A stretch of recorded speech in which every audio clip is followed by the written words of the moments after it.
प्रणाम। मैं रजनी दुर्गेश देहरादून से बोल रही हूँ। मैं अपनी लघु कथा श्रृंखला में चौथी कथा सुनाने जा रही हूँ।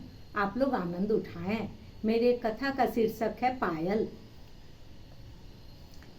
काम वाली बाई गुड्डी अपना काम करके मेरे पास चुपचाप खड़ी हो गई। मैंने पूछा, कुछ काम है गुड्डी? उसने कहा, दीदी आपसे मन की बात करना चाहती हूँ। मैंने कहा, हाँ कब? आराम से कर। चाय पियोगी क्या?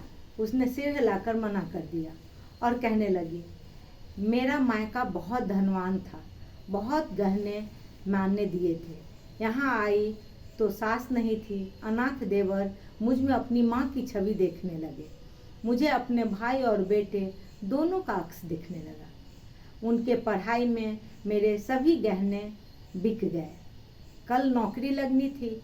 कहने लगे, कुछ पैसे हैं भाभी? मैंने 13 भर का एक पायल बचा था, उसे गिरवी रखकर पैसे दे दिए। देवर कहने लगे, अब आपको घर घर काम करने नहीं दूंगा भाभी, सारे गहने खरीद दूंगा। यह कह चुप हो गई। मैंने पूछा, क्या हुआ? उसके चुप होने पर पूछ बैठी। फिर उसने अश्रुपूरित नयन से मुझे देखा और कहा, अंतिम पायल का कर्ज बाकी था, वह नहीं रहा। मैं स्तब्ध हो गई उसकी बातें सुन। पुनः उसने कहा, कल एक्सीडेंट में उसकी मौत हो गई। मैंने कहा, ओह बहुत ही दुखद।